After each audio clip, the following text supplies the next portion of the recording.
I never imagined my life could change in a single night, but that's exactly what happened. It was a Tuesday, nothing special. The kind of evening where I found myself lingering in the corner of my favorite bar, sipping a drink that was more habit than desire. My name is Lucas, by the way, and I'm a 29-year-old graphic designer who's gotten too comfortable with routine. It's been years since anything truly exciting has come my way. I wasn't the life of the party, never had been. Instead, I preferred the company of my own thoughts or the quiet hum of the crowd. A few familiar faces filtered in and out of the bar, but I didn't bother greeting them. Small talk had lost its appeal a long time ago. But then she walked in. Her name was Sophie, and I didn't know it at the time, but she was about to turn my world upside down. I had been staring at the half-empty glass in my hand, trying to decide whether to order another or just go home. My thoughts kept drifting back to a project I'd been working on at the office. Something about layout designs for a client who just couldn't seem to make up their mind. Typical, but before I could get too deep into my frustration, I heard the door open. The sound was ordinary, but there was something about the way she entered that made me look up. I wasn't expecting to see anyone like her. Not here, not in this place. Sophie was the kind of woman you'd expect to see in some upscale lounge or a high-end restaurant, not a dimly lit dive bar with chipped paint on the walls. She was tall, effortlessly elegant, with dark hair that cascaded in waves over her shoulders. Her eyes, sharp and observant, scanned the room briefly before settling on a stool at the bar. It wasn't so much her looks that caught my attention, though admittedly, she was beautiful. It was the way she carried herself. There was a confidence in her stride, something almost magnetic, as if she knew exactly who she was and wasn't afraid to let the world see it. It was a sharp contrast to the usual crowd here, most of whom were lost in their own haze, nursing their drinks and pretending to be somewhere else. I tried not to stare, but I couldn't help it. Something about her presence made everything else fade into the background. The music, the chatter, the clinking of glasses. None of it mattered when she walked in. As fate would have it, she sat down next to me. I glanced at her from the corner of my eye, unsure whether I should say something or just mind my own business. She didn't seem like the type to strike up a conversation with a random stranger. She ordered a drink in a soft, melodic voice that seemed to make the entire bar fall silent for a moment. The bartender, who I'd seen 1,000 times, gave her a knowing smile and prepared her order quickly. He seemed more comfortable with her than most of the people who came in, and that only added to the mystery surrounding her. I glanced at her again. There was something about her smile, something almost unsettling, like she was hiding a secret. It made me wonder if I was just reading too much into it. I turned back to my drink, telling myself to focus. But then, as if on cue, she spoke. "Is that what you're drinking because it's your favorite or because it's the only thing left in your glass?" Her voice was warm, teasing, and yet there was an edge to it, like she could read me better than I was comfortable with. I looked up, momentarily caught off guard. It's just what I've been having," I replied, my words feeling clumsy. I wasn't used to people striking up conversations with me. Hell, I wasn't used to anyone paying attention to me at all. Her lips curved into a faint smile. "You know," she said, her tone shifting slightly, "people usually drink what they're used to, not necessarily what they like." She took a slow sip of her own drink, her eyes never leaving mine. There was something unnervingly perceptive about her, and something else too, an air of challenge, like she was daring me to engage, to step outside the box I had built around myself. I hesitated, but then decided to play along. "So, what are you drinking?" I asked, trying to sound more confident than I felt. "A whiskey sour," she replied, her voice carrying a trace of amusement. "A little sweet, a little sour. It keeps things interesting." I chuckled. "I'll give you that. I guess I'm a bit more predictable. I stick with beer." I motioned to my half-drunk bottle. She raised an eyebrow. "That's the problem with predictable. It gets boring." There was an awkward silence between us. I wasn't sure if she was just making small talk or if there was something more to her words. but I felt an odd pull to continue the conversation. It wasn't like me to engage with someone new, but there was something magnetic about her. I glanced around, but no one else seemed to be paying attention to us. The atmosphere in the bar was relaxed, almost as if it were waiting for me to make the next move. "So, do you come here often?" I asked, immediately regretting how cliché the question sounded. She smiled again, though this time it was softer, less challenging. "Not really. I'm just passing through." Passing through? That was interesting. She didn't look like someone who just stumbled into a dive bar in the middle of a Tuesday night. "Where are you headed?" I asked, intrigued despite myself. She shrugged. "Does it matter?" Her voice was casual, but there was something deeper hidden beneath her words. At that moment, I realized I was looking at her as though I could figure her out, but I couldn't. There was a mystery surrounding her that I wasn't sure I wanted to unravel, or maybe I didn't know if I was ready to. "Not really," I said, unsure of what else to say. She looked at me for a moment longer, then turned her gaze to the bartender, who had started cleaning glasses. A moment passed before she spoke again, her voice quieter this time. "You don't seem like the type to come out here on your own," she said. Her words more observation than question. I wasn't sure how to respond to that. She was right, of course. I wasn't the type to go out alone. I wasn't the type to go out at all. But for some reason, tonight felt different. Maybe it was the way she looked at me. Or maybe it was because she was different from everyone else here. "Well," I said, trying to sound casual, "I guess I felt like a change of pace tonight." "Sometimes a change of pace is all it takes," she said cryptically. And just like that, everything shifted. We fell into a strange rhythm after that, the kind of rhythm you don't plan for but somehow happens anyway. I couldn't quite figure out if she was toying with me, playing a game, or if she was genuinely interested.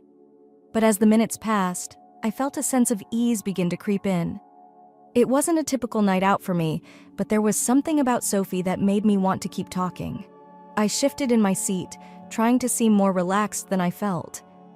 "So, if you're passing through, what's the story?" I asked. "Are you just visiting, or are you looking for something?" The words slipped out before I could think too much about them, and I immediately regretted them. It sounded too personal, too forward. But Sophie didn't seem fazed. Instead, she tilted her head slightly, studying me, as though trying to decide if I was worth the answer. After a brief pause, she replied, "I suppose you could say I'm looking for something," she said, her voice low, almost contemplative. "But not in the way you think. More like searching for the right moment, I guess." "Right moment for what?" I asked, not even realizing how invested I had become in her cryptic words. She smiled, but it wasn't a smile of humor. It was a smile that held a secret, something she wasn't ready to share. "For something unexpected to happen, something that doesn't make sense, but changes everything.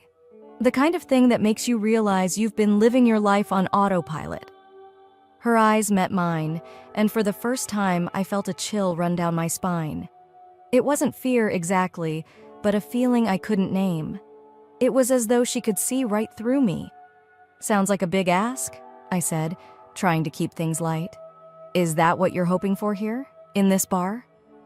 She glanced around, taking in the peeling walls and dim lighting. "Maybe. Or maybe it's just about being in the right place at the right time."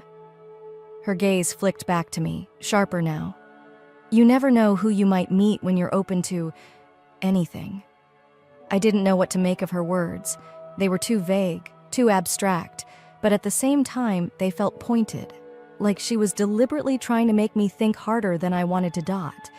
Before I could respond, the bartender slid my empty bottle of beer down the counter toward me, refilling it without a word.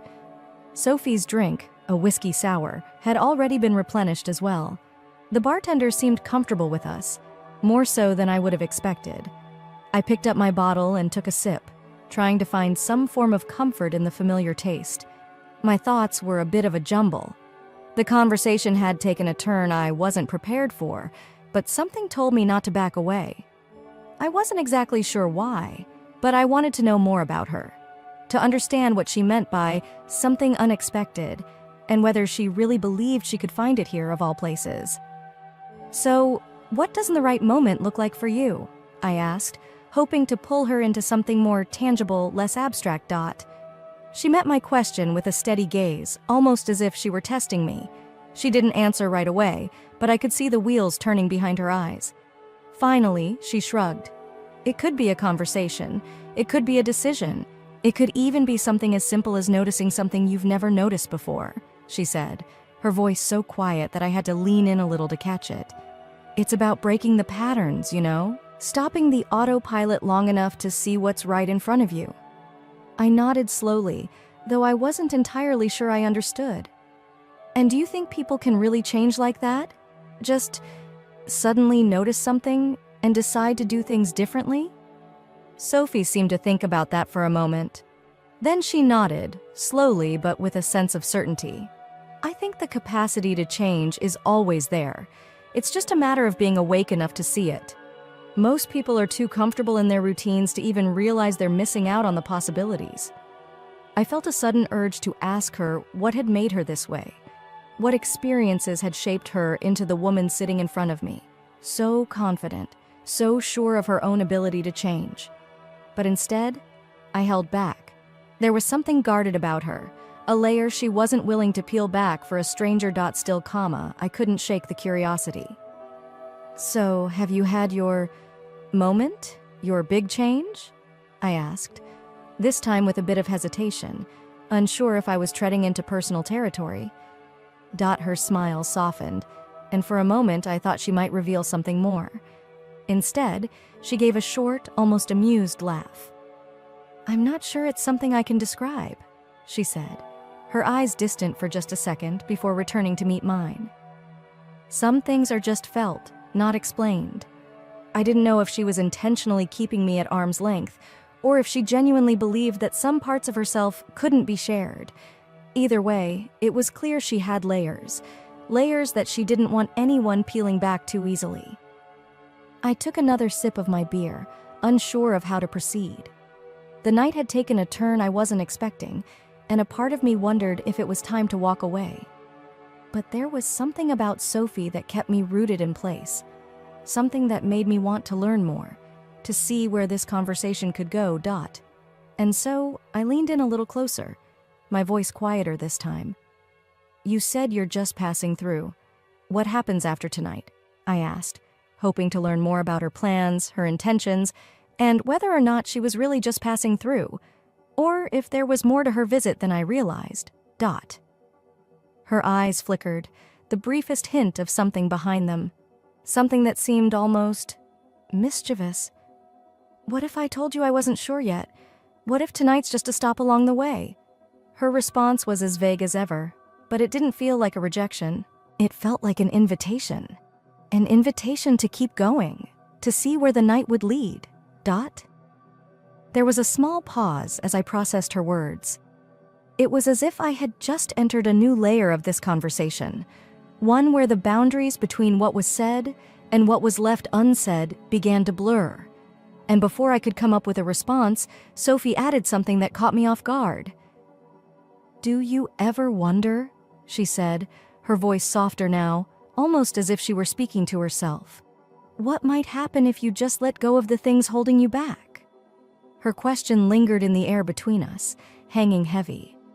It wasn't just a question anymore. It was a challenge. A challenge to me, to the life I'd been living, to the comfortable, predictable world I had built for myself. And suddenly, I felt like I was standing at the edge of something I hadn't been able to see before. Something unknown, but full of possibility. Her question lingered in the air like smoke, curling around us in the dim light of the bar. It wasn't just a casual inquiry anymore. It was a challenge. It made me stop, made me think about things I hadn't thought about in years. I didn't have an answer right away, but I felt the weight of her words pressing against me, almost daring me to say something more. "Let go of the things holding me back," I repeated, more to myself than to her. "Like what? My job? My routine? My safety net?" Sophie's eyes softened, but there was still that edge to her, that sense of knowing something I didn't. She leaned forward slightly, her elbows on the bar, her gaze unwavering. Yes, exactly like that. You spend so much time living within your comfort zone that you forget there's a whole world outside of it. And then, one day, you wake up and wonder if it's all been worth it. Her words hit me like a wave, sudden and overwhelming. I thought of my own life, my predictable, safe life. My job at the graphic design firm, where I'd been stuck for years. The friends I saw every weekend but rarely thought about outside of that. The same bars, the same conversations. I had built a life around comfort, around knowing what to expect. But in that moment, I couldn't shake the feeling that I had been avoiding something. A part of me wanted to laugh it off. Of course, it was easier to stay in my bubble. Who wouldn't want that? But the more I looked at Sophie, the more I began to wonder if she was onto something. Maybe I had been avoiding something. Maybe it was time to stop pretending everything was fine just because it was easy. I took another sip of my beer, feeling the coldness of it settle in my stomach, grounding me back to the present. I had to say something, had to respond. But what? I don't know, I said finally, my voice quieter now. It's hard. People like things to be predictable, to know what's coming next. Sophie nodded slowly, like she understood exactly where I was coming from. I get it. Predictability feels safe, comfortable. She paused, letting the words hang in the air for a moment. But have you ever stopped to think about what you're missing out on? What you could have if you let go of that predictability? I exhaled slowly, as if releasing the tension I hadn't even realized I'd been holding. The truth was, I didn't know. I didn't know what I was missing out on. But somehow, this conversation, this strange encounter with a woman I had just met, made me want to find out. I guess I've never really thought about it, I admitted, my eyes tracing the rim of my glass. It's just easier to stay where things are, familiar. Sophie's gaze softened, but her tone remained sharp, like a thread that could snap at any moment. Familiarity can be a cage, Lucas. You get so used to the bars, you forget you even have the key to get out. Her words hung in the air, resonating with something deep inside me. Was she right? Had I been living my life with blinders on, only seeing what was right in front of me and ignoring everything else? What if, like she said, I was missing out on something more? Something meaningful? I glanced at her, really looked at her for the first time. Sophie wasn't just some stranger I'd met at a bar. She was different, sharp, confident, and unafraid to push boundaries. She had a way of making me feel like everything I had known up until now was just a tiny fragment of what life could be. "Do you do this often?" I asked, suddenly curious. "I mean, just show up in places like this, talk to strangers about life?" Sophie's lips twitched into a small, knowing smile. "Not often. But every now and then, I feel the pull to be somewhere unexpected, with someone unexpected. People have a way of revealing things about themselves when they think no one's watching. You'd be surprised how much you can learn when you let your guard down." She took a sip of her drink, her eyes fixed on me as if waiting for my reaction. It was an intriguing idea, letting my guard down. I realized I hadn't really done that in a long time, not fully, not with anyone, not even with myself. I had kept everything so tightly controlled, so carefully measured, that I'd forgotten what it felt like to just be. To be present, without worrying about the next move, the next choice, or the next safe decision. "So you think this is one of those moments?" I asked, leaning in slightly, my voice lower now. "The kind where something unexpected happens?" Sophie looked at me for a long moment, her expression unreadable. Then a small smile tugged at the corner of her lips, and she shrugged, as if the answer didn't matter as much as the question itself. "Maybe," she said, her voice softening. "Or maybe it's just a moment, a single moment that shifts something inside of you, even if you don't realize it yet." Her words hit me with an unexpected force. I was trying to keep up with the conversation, trying to figure out where it was leading, but I couldn't. It felt like she was talking in riddles, but there was something about it that intrigued me, something I couldn't ignore. Maybe it was the way she spoke, like every word had a deeper meaning, or maybe it was the way she made me feel like I was on the edge of something huge, something I didn't know I needed until this very second. I set my beer down on the counter, suddenly aware of how much space there was between us, how much distance I'd created in my own life. It wasn't just about Sophie anymore. It was about me, about what I was willing to face. "You really think one conversation can change a person?" I asked, my voice quieter now, more vulnerable than I'd intended. Sophie didn't answer immediately. Instead, she took another sip of her whiskey sour, her eyes still fixed on mine, as though she were searching for something in me. After a long pause, she set her glass down and gave a small nod. "I don't think it's one conversation," she said carefully. "I think it's the moments that follow, the ones that make you question everything, the ones that force you to make a choice, to change, to stop hiding behind the things you think protect you but only hold you back." Her words were like a jolt of electricity, and I suddenly felt the weight of them heavier than I had before. I didn't know if this was some kind of cosmic moment, or if I was just being caught up in the tide of a conversation with someone who had an uncanny ability to dig beneath the surface. But I did know one thing for sure. Something inside me had shifted. I leaned back, my mind racing. The idea of change, of letting go, suddenly didn't feel so frightening anymore. Maybe it was the way Sophie had presented it, like a puzzle that only I could solve, a choice that only I could make. "So what now?" I asked, a slight laugh escaping my lips, even though I wasn't sure whether I was joking or serious. Sophie's eyes sparkled with something unreadable, and for a moment, I wondered if she had a secret agenda all along. But then, she just shrugged, her smile widening. "Now, you decide what you want to do with the moment." And just like that, I realized that for the first time in a long time, I was at a crossroads. Her words hung in the air like a challenge. "Now, you decide what you want to do with the moment." I stared at Sophie, trying to process what she was saying. It wasn't just a casual statement. It was like she had handed me the reins to my life. She had cracked open something in me that I hadn't even realized was closed off. It was as if she'd given me permission to break free of the routine, to do something, anything, but stay the same. The weight of her words felt like a dare to stop playing it safe, to take the chance, to step outside my carefully constructed boundaries. It was exactly the kind of moment she was talking about, the kind I never allowed myself to experience. But now, sitting here with her, I couldn't help but wonder if this was the moment I'd been waiting for. The quiet buzz of the bar faded into the background as I turned her words over in my head. What did I want to do with the moment? That was the real question, wasn't it? I glanced down at my hands, noticing how tightly I was gripping the edge of my glass.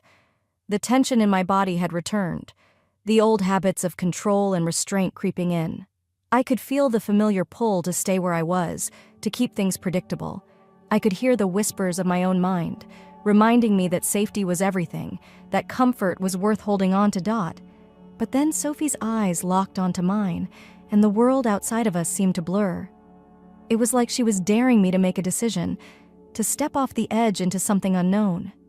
Her gaze was steady, as though she already knew what I was going to choose, even though I hadn't made up my mind yet. "You don't have to decide right now," she said softly, as if reading my thoughts. "But you do have to decide someday, or you'll spend the rest of your life wondering what could have been." Her voice was like a thread pulling at something deep inside me, something I didn't even know was there. I had never thought of myself as someone who would be stuck in the what-if game, but now it felt like I was playing that exact game just by sitting here. I took a deep breath, my gaze still fixed on her. "You make it sound so simple," I said, trying to keep the weight of the conversation from crushing me. "Like it's just a matter of deciding, like everything will fall into place once I do." She smiled slightly, but it wasn't condescending. It was understanding. "It's never that simple, Lucas, but you can't move forward if you're too afraid to take that first step. Sometimes the hardest part is just admitting that you're stuck. Once you admit that, you can start thinking about what really matters." I let her words settle for a moment. Was I stuck? Had I been stuck all this time, pretending that everything was fine, that I was content with my life as it was? The truth was, I had been stuck. I had been running in circles for years, afraid to do anything that might change my trajectory. But now that Sophie had pointed it out, it felt like I was seeing it all so clearly. I'd been hiding behind my safety net for far too long. So, what now? I asked again, more to myself than to her. It wasn't a rhetorical question anymore. It was real. Do I just throw everything away, start over? Sophie's expression softened and she leaned back, giving me a little more space.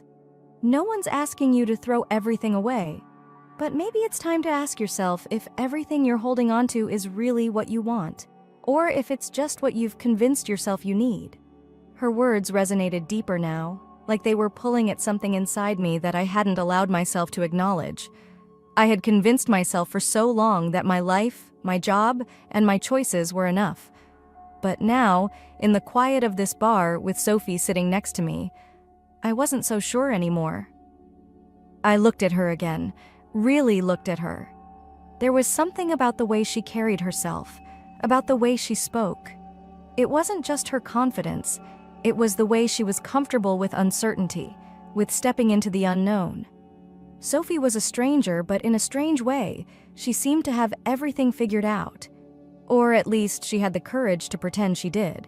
And somehow that made her even more magnetic. I had never been like that. I had always stayed in my lane, avoided risks, and kept my head down.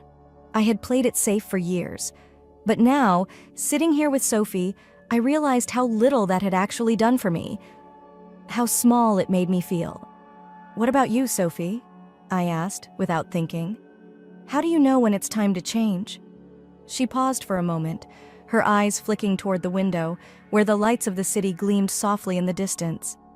She was quiet for a long time, as if the question had caught her off guard. Then, slowly, she turned back to me, her gaze steady and resolute. I don't know, she said, her voice quieter now, almost reflective. I don't always know, but I feel it. There's this urge, this restlessness, and when it hits, I have to listen to it, because if I don't, I know I'll regret it. I nodded slowly, absorbing her words. She wasn't offering any easy answers. She wasn't promising that everything would magically fall into place once I made the choice to step out of my comfort zone. But she was giving me permission to feel something, to acknowledge the restlessness I'd been ignoring for so long. There was no grand moment, no dramatic music swelling in the background.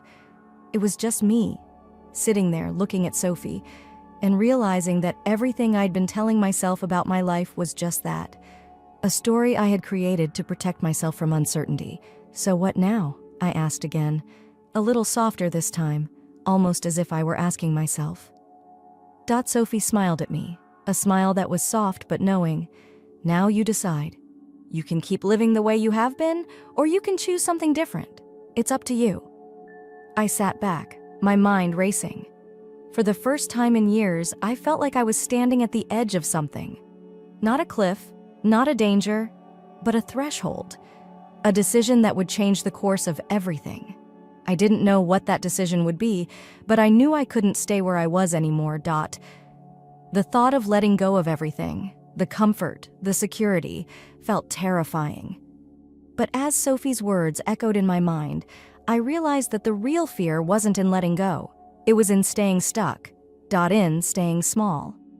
I turned to Sophie and smiled, not fully knowing what would come next, but knowing one thing for sure. I wasn't leaving this moment the same way I came in. All right, I said, my voice steady now, the decision forming in my mind. I guess I'm ready to see what happens next. Sophie's smile widened, but there was a depth to it now, something that felt like quiet approval. She didn't say anything in response. She didn't need to. The moment was mine now, and for the first time in a long time, I felt like I was alive in it. It was an odd thing, feeling like I had suddenly come alive in a moment I hadn't planned for. I wasn't used to making big decisions on the spot or stepping out of my comfort zone. But now, here I was, sitting in a bar with a stranger, feeling as though I'd just crossed some invisible threshold. Sophie gave me a knowing look, as though she could sense the shift in me, though she said nothing. She didn't need to. I could feel the weight of the decision settling in, not as a burden, but as something that was finally right. I wasn't sure exactly where this new path would lead, But the thought of stepping into the unknown didn't feel as terrifying as it had a few minutes ago. The buzz of the bar resumed around us. The chatter of other patrons, the clink of glasses, the hum of a late-night playlist in the background. But it all felt distant now, almost like a movie playing in the background of my life, as if I was no longer simply observing it. I was in it. "I guess you were right," I said, breaking the silence. "You were right about everything." Sophie didn't respond at first, but I could see the hint of a smile tugging at the corner of her lips. She wasn't looking for validation. I don't think she cared if I agreed with her or not. It wasn't about convincing me. It was about showing me what was possible if I let myself be open to it. "You'll find that being right doesn't matter as much as you think," she said, her voice as calm and steady as ever. "What matters is that you've decided to stop hiding from yourself. That's the first step." I nodded, feeling an unexpected sense of calm settle in my chest. The decision to step into something new had been one I'd been avoiding for so long. It had been right there, just beyond my reach, and all I needed to do was grab it. And now, I had. Sophie's eyes flicked toward the door, and for a moment I wondered if she was about to leave. But when she turned back to me, I could see a spark of something in her expression. A quiet satisfaction, maybe? She had given me the push I needed, but now it was up to me to take the next step. "So," I said, my voice more confident now, "what's next for you? I mean, you're not just going to vanish, are you?" Sophie raised an eyebrow, a teasing glint in her eyes. "Vanishing isn't really my style," she said, her tone playful. "I think we're all just passing through in one way or another, but for now, I think my job here is done." I wasn't sure what she meant by that, but I didn't push it. I wasn't ready to lose the momentum I'd found just by talking to her. I needed to carry it forward, to do something with it, before it slipped away like so many other half-baked resolutions. "Do you believe in fate?" I asked, mostly to fill the silence, but also because something about this whole night felt like it had been orchestrated, like the universe had conspired to get us here at this exact moment in this dim corner of a dive bar. Sophie thought for a second, her fingers absently tracing the rim of her glass. "I think fate is what we make of it," she said, her voice quiet but sure. "We all make choices, and those choices take us somewhere. If we're lucky, they take us somewhere we're meant to be." I wasn't sure I fully understood what she meant, but I didn't feel the need to. There was something freeing about the way she spoke, like she didn't need to have all the answers. She was comfortable in the unknown, and that was something I was just beginning to understand. "So what's the next step for you?" Sophie asked, her eyes locking onto mine once again. I paused. The question caught me off guard, but in that moment, I knew what my answer was. The next step wasn't about some grand gesture or some life-altering decision that would define my entire existence. It was about something simpler, something quieter. It was about allowing myself the freedom to change, to let go of the things I'd been holding on to, and to trust that the next step would come naturally. "I think I need to change a few things," I said, the words sounding more resolute than I had expected. "Maybe not everything, but enough to make a difference. Enough to feel like I'm really living, not just going through the motions." Sophie's eyes softened, as though she'd been waiting for me to say it. "Good," she said simply. "You've already started." I sat back, absorbing her words, feeling a sense of clarity I hadn't felt in years. Sophie was right. The hardest part had already happened. I had admitted to myself that I wasn't happy with the way things were. I had taken the first step just by acknowledging that change was necessary. "Maybe you're right," I said after a beat. "Maybe this is what I needed. Maybe I was too comfortable, too afraid to shake things up." "You were," she said gently. "But that's the thing with comfort, Lucas. It feels good for a while, but eventually you realize it's just another kind of cage." I looked at her, a little stunned by how well she understood me. It felt like she had unlocked a door I hadn't even realized was there. Maybe it was because she had lived in that discomfort, that willingness to take risks, that she could see the patterns in me so clearly. Or maybe it was because she had been where I was and was offering me a glimpse into what could be. There was a long pause, and for a moment, neither of us said anything. We just sat there, both of us lost in our own thoughts. Then, Sophie stood up slowly, stretching her arms above her head like someone who had just finished a long journey.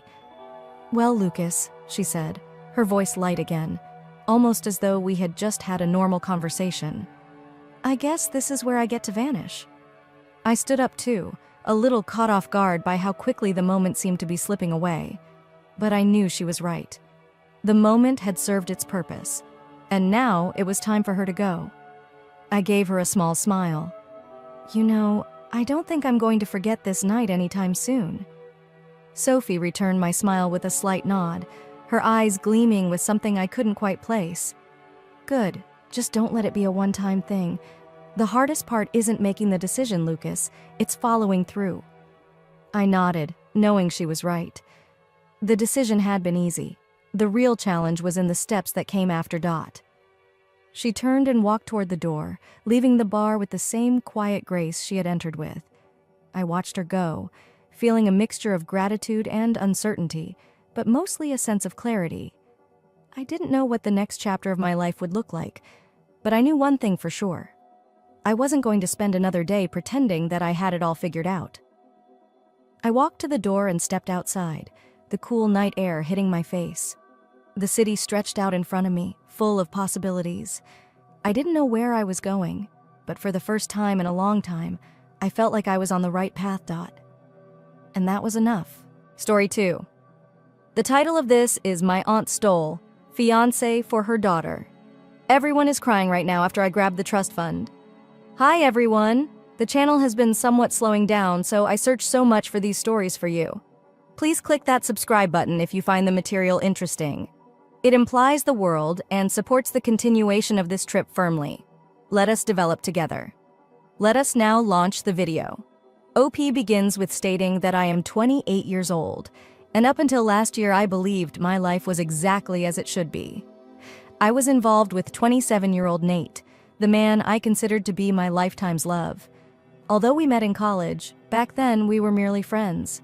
Though we didn't hang around in the same circles. He was lovely and witty. Everything changed when we reconnected at a mutual friends party following graduation. We clicked practically right away and soon began dating. We developed what I felt to be a strong relationship over 4 years.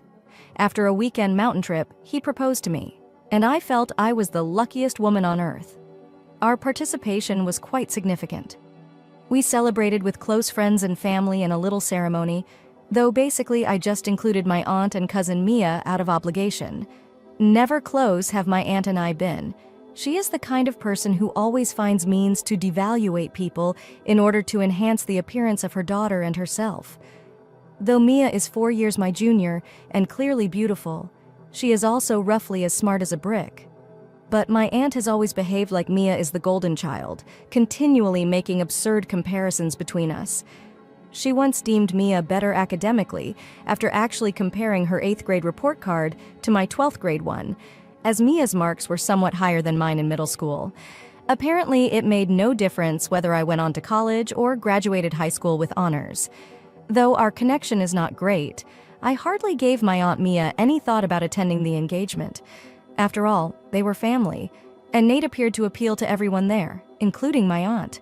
She would not stop flitting over him, remarking, "Oh, he's so beautiful, and look at how successful he is. You truly nailed the mark, not least of all."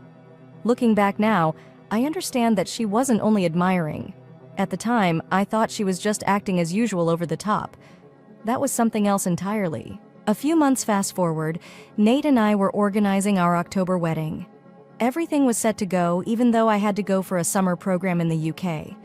We had chosen a site, begun working on a guest list, and even made deposits on a few of the vendors.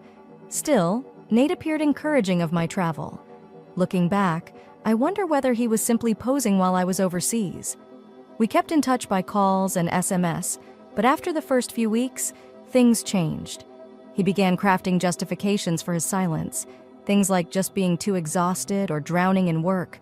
Though I thought the distance was taxing, I reasoned we could make it. We were not, after all, a fresh pair. Years of love and trust trailed behind us. At least, that's what I reasoned. About 1 month into my travels, our talks become less frequent and shorter. When I questioned him whether everything was good, he waved it off, claiming he was simply stressed. Then he stopped responding entirely 1 week before my program ran out.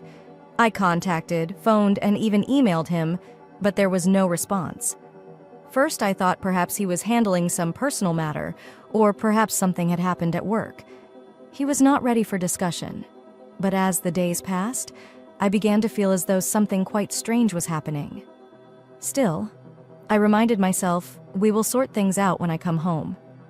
Hoping to have a note from him, I straight headed to my flat when I got back.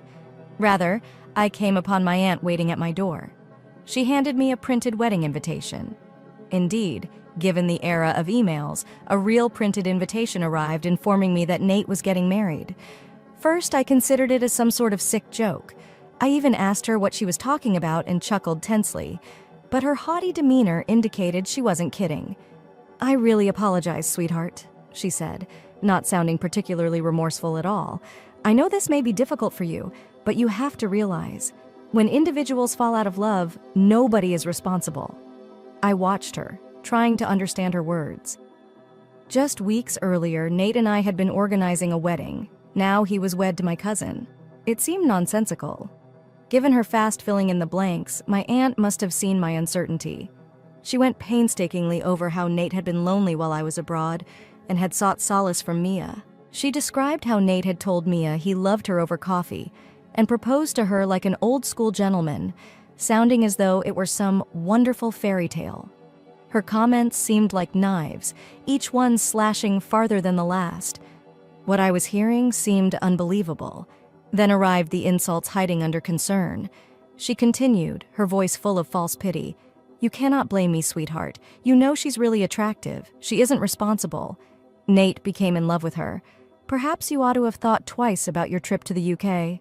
In a relationship, long distance might be really difficult." Saying at least he'll still be part of the family, she even had the audacity to suggest I should be pleased for them. I was too astonished to answer. The words would not come, even though I wanted to yell at her and tell her to vanish from my sight. I basically stood there, tears running down my face while she carried on her nasty monologue. At last, though my voice was weak and wobbly, I managed to order her to go. She grinned, gave me a stroke on the shoulder like I was some poor child, and advised me not to be depressed, darling. You will surely come upon someone else. I dropped on my couch and cried more than I had in my life. Maybe an older divorced man seeking a second chance at love after she left. I felt utterly destroyed, betrayed, and humiliated. Along with cheating on me, Nate, the man I had loved and trusted, had done so with my own cousin, and my aunt, who had always mistreated me, delighted in sticking it in my face. One thing was obvious even if I was unsure about my future. Surrounded by people who would always remind me of what I had lost following that terrible visit from my aunt, I could not remain in this place. Over the next few days, I was foggy. I hardly ate, slept, or did anything except mentally go over the whole scenario. How could this have come about? Nate had offered me no clear justification, nothing closing, only silence. Though obviously he had been planning a life with someone else, I had assumed we were creating a life together. And not just anybody but me. The person my aunt had constantly set against me, my cousin. I cannot even face my friends or colleagues for a period. I wanted away from the pitying stares and the questions. Everybody had heard about our participation. Why wouldn't they? We held a great engagement party with pictures on social media and gushed postings on our luck in finding each other. Now all I could think of was how dumb I had to have looked. When she learned what had happened, my mother, bless her, came to visit for a week. She has always been my rock, and having her present somewhat simplified things. She was there when I needed her, not pushing me to discuss it. We watched awful TV for hours, ate ice cream straight from the tub, and tried to chuckle at the ridiculousness of the circumstances. She even made jokes. At least you avoided a gunshot if he could do this to you. Consider the kind of spouse he might have become. It helped, but the loneliness knocked me back once she went. Every place I went, I kept recollections of Nate, the Saturday morning coffee shop we used to visit, the site he had suggested for the park, even the kitchen table from which we had spent many evenings organizing our future together. It felt choked. I knew I had to leave the city eventually. Somewhere far from all the reminders of what I'd lost, I needed a fresh start. Something I had considered before Nate entered my life, I started seeking employment overseas. In a few weeks, I found a decent job in Leeds, UK. It was more than simply employment. It was a chance to start again from the bottom up. Fear and hope mixed as I packed my apartment, bid farewell to my mother, and got on a plane. Moving to a new city, let alone a new nation, was first horrifying. I had no friends, hence, for the first few weeks I felt quite awkward. Still, I began to settle as the days stretched into weeks. The work kept me busy, and my colleagues were friendly. To keep my head busy, I poured myself into my new career, stayed late, and offered extra project help. My chest started to hurt less gradually, but definitely. A few months after I had settled down, one day I received a call from my mother that fundamentally changed everything. She informed me about a recent family get-together and sounded nearly euphoric. My aunt apparently had been constantly boasting about how flawless Nate and Mia were together about their forthcoming wedding. Then someone inquired about Nate's line of work. Knowing fully that Nate had left his job in order to follow his love of writing, my mother said to remain silent and let my aunt answer the inquiry. Thinking Nate was still employed, my aunt boldly told everyone she worked in finance. Well, someone soon started to leak the beans. Another cousin added, "Oh, I thought he quit his job last year." "Is he not now attempting to be a writer?" Mom remarked. As my aunt stumbled through an apology regarding how wonderful a career writing is, her cheeks grew crimson red. Still, the harm was done. My aunt understood she had wed me to someone without even a consistent salary. As my mom told the tale for the first time in months, I felt like I had the upper hand and couldn't stop giggling. Usually despondent of me, my aunt was so dazzled by Nate's attractiveness that she never bothered to peek under the surface. Mia, who had never worked a day in her life, had to accept a part-time job as a receptionist just to keep them afloat while she was left with a son-in-law unable to pay the bills. Hearing this helped to heal my damaged pride. Having spent so long feeling like the loser in this scenario, I could finally see that I was better off without Nate. Indeed, I had lost someone I loved, but what had they gained? One is a broke writer living on lies. Still, the nicest thing about it is Nate and I still had a combined trust fund, my mother informed me. Back then, we were involved. We had begun to save for our shared future. I had complete access to it since I handled our money. I had totally forgotten about it after all that transpired. It felt then like a gift. I lost no time emptying the account and moving the funds to my own savings. Indeed, officially, Nate owned 20% of it. But given everything I had spent helping him, covering his rent, groceries, even his creative expenditures after he quit his job, I thought it was more than reasonable. I knew Nate would show up finally seeking the money. He was too conceited to believe I would really act in such a manner. But I felt as though I had reclaimed control, first in months. I had moved from victim to survivor. Should Nate and Maya wish to start a life together, they could do so without my money or presence. For months, I adjusted to my new Leeds life, working hard and concentrating on myself. Not until Christmas arrived had I given Nate or my family back home any thought. At that point, the drama returned to me. Starting with Nate turning up at my mother's house, not home for the holidays was me. I had chosen to retain distance and spend Christmas in Leeds. That did not stop him, though. My mother said he knocked on her home seeking me and insisted on discussing the trust fund. Until Dad started screaming about how I had pilfered his money, my mother was unsure what he was talking about. She shut him down fast, stating if my daughter took anything, she had every right to. Still, Nate was not having it. He insisted relentlessly that I owed him his portion and that the trust fund was our money. Later, when my mother informed me about this, I could almost hear her rolling her eyes over the phone. That Nate had come sniffing about shocked me not at all. He had always been skilled at portraying the victim, hence, this was only another instance of his attempt to control the circumstances to suit him. His boldness really caught me off guard. Was he truly convinced he could turn from me, marry my cousin, then return seeking money as if nothing had happened? Nate chose to email me personally a few days following Christmas. His tone was nearly pitiful, desperate. He said he needed the trust fund money to pay off his past due rent, and was about to be kicked out. He even dared to claim that by hiding the money, I was acting petty.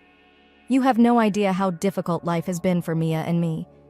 He wrote as though I ought to be sympathetic to their hardships. I ignored the email after what they had done to me, but Nate, being Nate, did not stop there. A few days later, he wrote another email experimenting with a different strategy. He owned his mistakes and apologized for how things had turned out between us. He expressed sorrow for hurting me and hoped we may work past it. Of course, though, the email's actual goal was quite evident. He was hungry for the money. He even tried to shame me by saying, "I thought you would be more understanding given all we shared." That was ridiculous comprehension, after he damaged our connection and denigrated me. Not even a chance.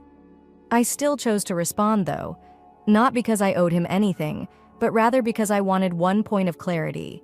He had no title to the trust fund, I reminded him. It had vanished.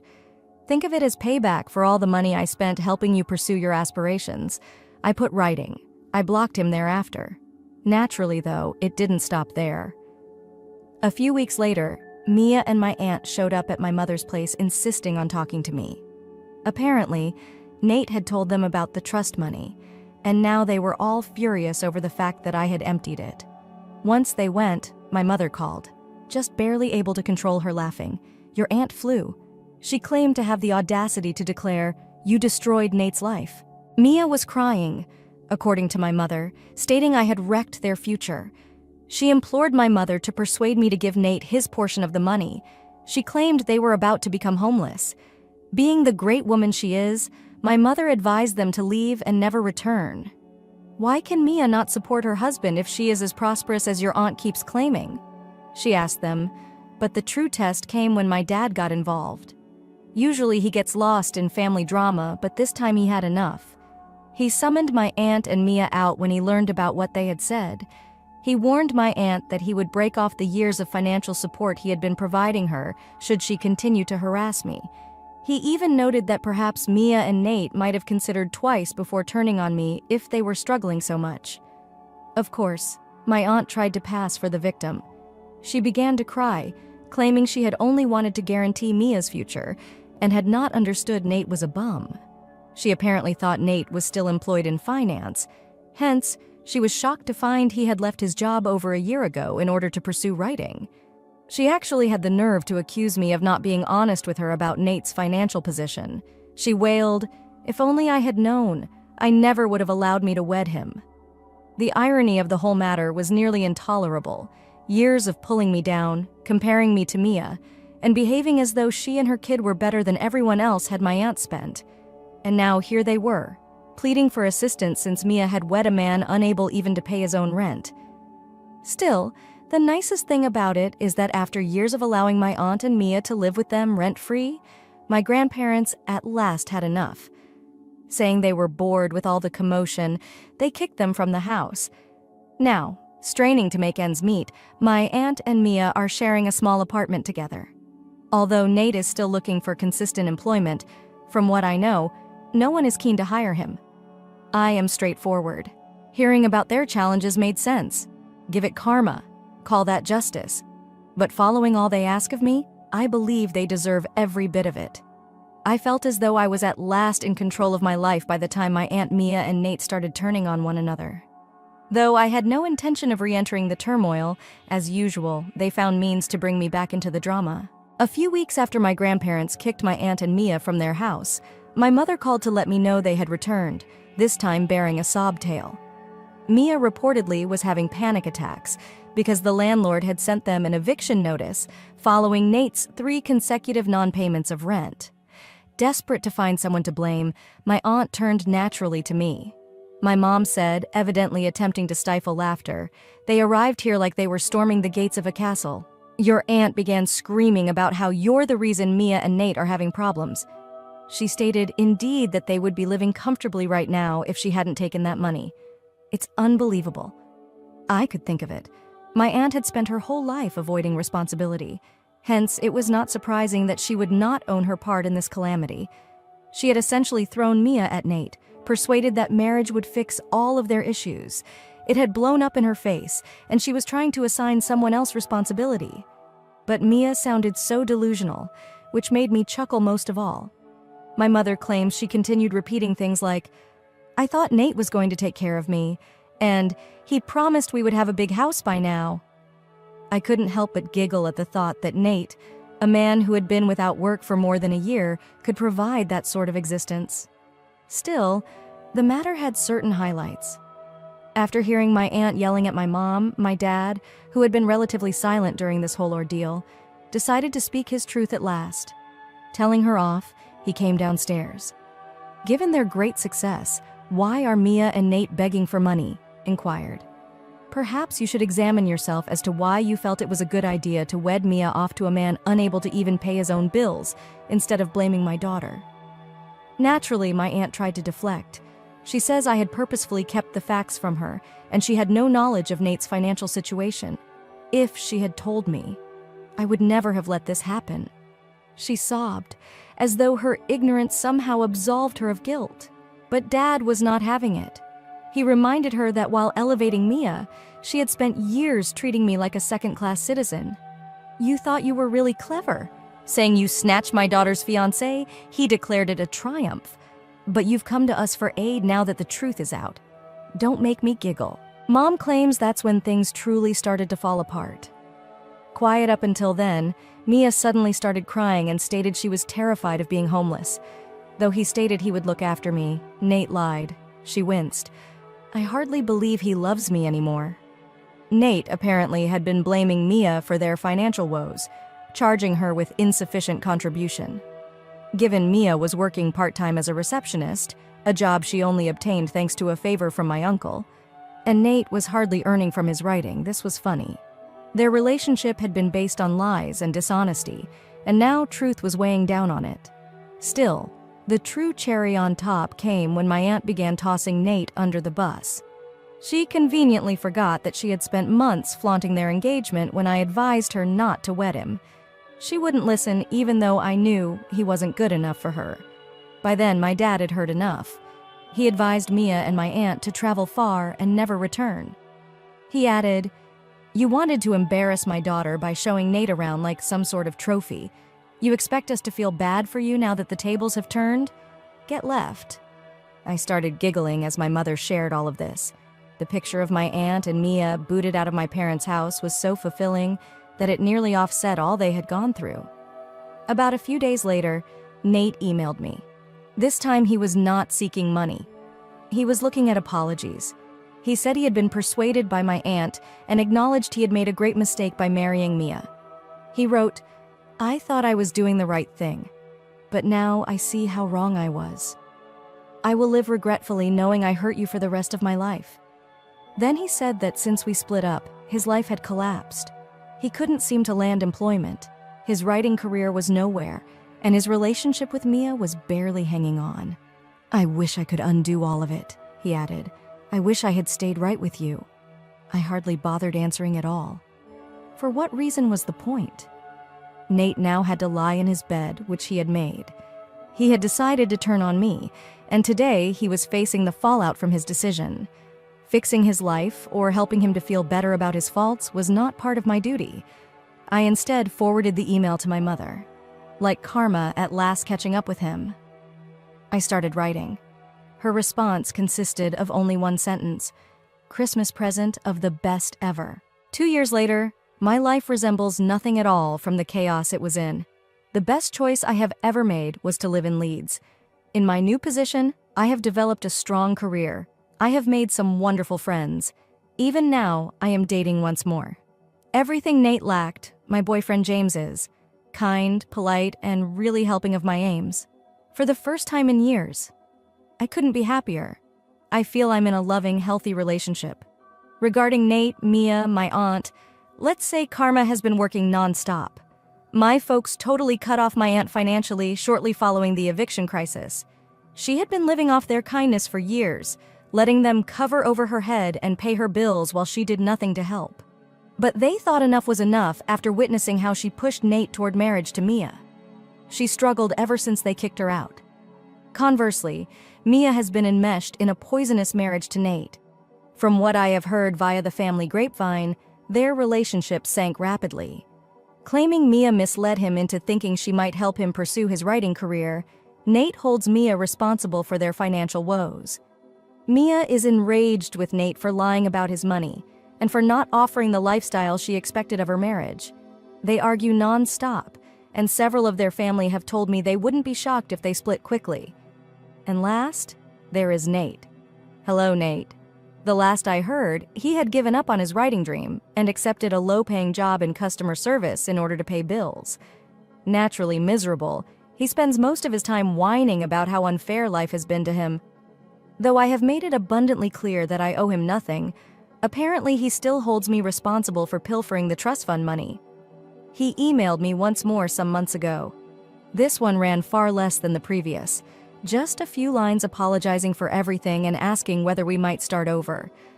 I paid no attention at all in answering. With what was there to say? Nate made decisions.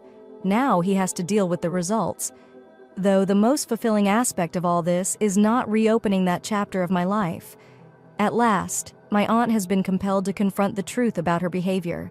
She continually made me feel inadequate and treated me as less than Mia for years, therefore undermining me. She believed she had won when Nate left her for her daughter, but today she lives in a small apartment without income, no support, and little chance for things improving. And Mia, her golden child, finds herself in a marriage falling apart right before her eyes. My mother updated me a few weeks ago. Apparently, wanting to re-enter everyone's good graces, my aunt had been trying to reach out to the family. She even went so far as to say she was merely acting in Mia's best interests, therefore apologizing to my grandparents for her prior actions. My grandparents weren't purchasing it. They wanted nothing to do with her until she owned her mistakes and atoned with me. Mia had been asking about divorce attorneys, my mother also said. She seems to be at last understanding that Nate is not the Prince Charming she had imagined. My mother replied. Still, what did she really expect? When she wed him, she understood what she was getting into. Listing all of this felt like validation. I had been seen for so long as the story's villain, the recalcitrant, self-serving woman pushing Nate into Mia's arms. Now, though, the truth was beginning to surface. Now they were dealing with the aftermath after my Aunt Mia and Nate had dug their own graves. I was flourishing, in other words. I had a lovely boyfriend, a beautiful job, and a life that seemed totally mine. When I look back, it is amazing how different my life has become since the day my aunt arrived bearing that wedding invitation. I thought at the time that my universe was about to close. I was embarrassed, betrayed, and totally lost. Looking back, though, losing Nate was the best thing I've ever experienced. Had he not departed, I may still be in a one-sided relationship, devoting all of my time to helping a man who didn't respect me. Rather, I have created a life I am happy with among individuals who really do care about me. One thing I now know from all of this is that karma is real. Though it takes time, finally people get what they are due. Nate, Mia, and my aunt believed they could harm me and leave unharmed. But other plans called for life, and I can live my best life while they are occupied sorting the mess they produced. To everyone reading this who finds themselves in a like circumstance, just be aware, it gets better.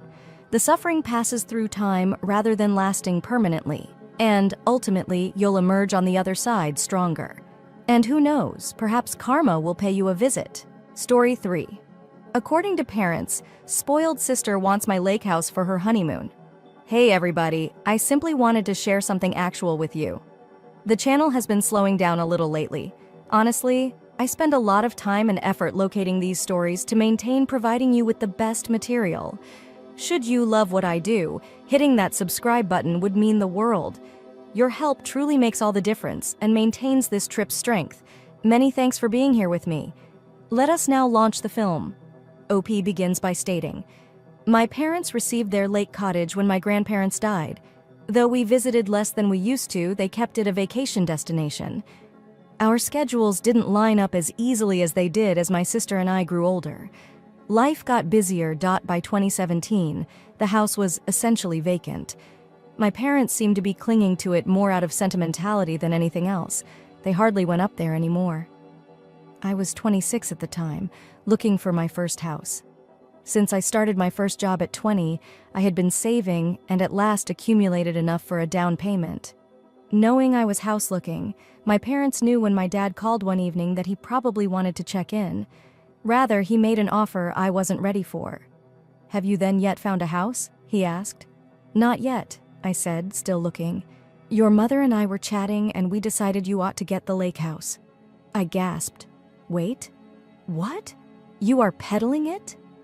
He hesitated, then went to explain. Everyone was still riding the high of her dream college when my sister had just started there. Apparently, the reality of paying for it was beginning to seep in. Her expected scholarship had not materialized, and my parents could not afford to pay for the entire expense of school. They thought her borrowing student loans would damage her credit. Hence, they objected. Their answer was to sell the lake house and pay for her schooling with the proceeds. I wasn't sure initially how to react. The lake mansion was more than simply real estate. Our family had this in line. Selling it seemed terrible, as though we were losing a bit of ourselves. My parents presented it, nevertheless, as a win-win. "We would sooner sell it to you than to some stranger. You love that house," he added, "and it would still be in the family." I will admit I felt tempted. That house holds many wonderful memories for me. Thus, the thought of someone else owning it bothers me. Simultaneously, though, I felt as though I was in an uncomfortable position. The state of my sister's education was precarious. Thus, it was obvious that purchasing the house would be of benefit for her. It transcended the house as well. It was about lending a hand for the family. They insisted this was the greatest decision, even though I questioned them why they couldn't sell something else or investigate other choices. Simply said, "It's just sitting there." "You would be doing us all a favor," Mom added. I consented after much consideration and some guilt tripping from my parents. Though it still cleared most of my savings, they sold the house to me at a family discount. I reasoned that it was well worth it. I wanted to see that house remain in the family. I love it. I also reasoned that I would be supporting my sister throughout the procedure. "When is it happening? When is it?" "Yes?" Not precisely either. The first few months following the sale were a whirlpool. To make the house livable year-round, more work was needed. For me, since I work remotely, the plumbing was antiquated, the roof leaked, and there was no internet. A major issue. Almost every weekend I visited the hardware shop and watched YouTube lessons every evening to learn how to mend things. Though most of it was on me, my dad assisted with a few of the larger projects, including roof replacement. Though it was costly and demanding, seeing the house come together was rewarding. It hardly felt like a vacation house by the time I moved in formally. It reminded me of my house. I give the site my personal mark: new furniture, fresh paint, and a few contemporary additions, including improved lighting and a smart thermostat. Though it wasn't perfect, it was mine, and that changed everything. Full-time residence at the lake house was a major change. It was, first of all, far quieter than I had expected. The house was constantly packed with people, family, friends, and occasionally neighbors dropping by for a BBQ growing up. Right now, it was only me. Though at first unsettling, I came to enjoy the quiet over time. Rising to the sound of birds instead of automobile horns and nodding off to the soft lapping of water on the shore is soothing. I started creating new habits, like walking in the evenings along the lake or having morning coffee on the porch and watching the sunrise. On weekends, I would paddle the canoe or fish off the shore. Though not the most thrilling way of living, it was just what I needed. After years of living in the city and coping with ongoing noise and stress, the silence seemed like a gift. I couldn't get rid of the sensation, though, that my family still considered the house theirs even as I adjusted to my new existence. Every now and then, my mother would phone and say things like, "It's so great you can live there rent-free," as though I hadn't paid with my own money for the house. Commenting on how he wanted the house to remain loyal to its roots and how he hoped I wasn't changing too much, my dad would say I brushed it off first. I reasoned they simply needed time to come to terms with the reality that the house was no more theirs. Then the requests arrived. My parents first asked whether my sister would bring friends for a quick trip or if they might utilize the place for weekend excursions. Usually I agreed to maintain harmony, although it always seemed a little strange. Now, this was no vacation house. My house is where I live. Still, they behaved as though I were only borrowing it from them. The house had evolved by 2019 from simply a place to dwell. I had established my life there, and I took great satisfaction in what I had done. At that point, my partner Taylor moved in. Having been together for some time, moving in together seemed like the logical next step. As much as I did, Taylor adored the house. Having someone to share it with made it much more wonderful. We began working on little projects together, including creating a fire pit near the lake and a garden in the backyard. We would sit by the fire at night eating marshmallows and discussing our future. That seemed to be the kind of life I had always wanted. Simple, quiet, and bursting with tiny pleasures. Taylor also changed my perspective about the house. While I had been preoccupied with honoring its past, Taylor urged me to approach it more personally. We painted the front door a vivid blue, hung some of our best pictures, and even included some oddball accents. Though little, it helped the house to feel especially ours. Taylor moved in about the same time as my sister announced her engagement. For several years, she had been seeing Mark, her college lover, and everyone in the family loved him. Particularly my parents were flying high. My dad was already working out how to help pay for it as my mother started chatting about wedding preparations. Everyone in the family may talk about the engagement. Every holiday gathering, every group chat, every phone call. All at once, it was all wedding. Still, I am not bothered about it. Mark was a good man. My sister seemed really content. I agreed to join the bridal party, and Taylor and I even started searching for thoughtful presents for them. Everything first seemed to be in order. Originally set for 2020, the wedding was postponed, much like many events that year. When my sister changed it to December 2021, everyone felt relief at having something to look forward to. Though I believed we would at last be behind the lake house drama, I couldn't have been more mistaken. Looking back, there were indications that my family hadn't quite embraced the knowledge that the lake house was mine. My dad would periodically drop clues on how much they missed visiting the family lake house, and my mom still called it that. Telling myself that they meant nothing by it, I attempted to ignore it. But deep down, I knew it was only a matter of time until this would once more cause issues. I began to feel as though I was treading on eggshells around my family by the time my sister's wedding planning got really active. My parents say my sister is as strong as ever, and I knew they would do whatever it takes to bring her happiness. Just how far they would travel and how much they would require of me startled me. A few weeks before my sister's wedding, I was sitting on the porch with Taylor, savoring a peaceful evening. The lake house was quiet, and I assumed the wedding turmoil was occurring far enough away to keep from reaching us. I assumed my part in the bridal party was all set, while my parents were occupied helping my sister finish everything. Then my sister contacted me, totally blindingly surprising me. The chat started out as regular enough small talk about the wedding, her excitement, and a few remarks on the amount of work still to be done. She then asked the question that turned everything upside down with casuality. "Where are you and Taylor staying for the 2 weeks following the wedding?" she said. I sat, wrinkled, perplexed at home. "The reason is..." She sighed like I was being dense. "That is not going to work. For our honeymoon, Mark and I will be lodging at the lake house." For a moment, I felt I had misheard her. "What? Wait, are you staying? From where?" She kept repeating it at the lake house, as though it were the most apparent thing on earth. Parents said it would be good.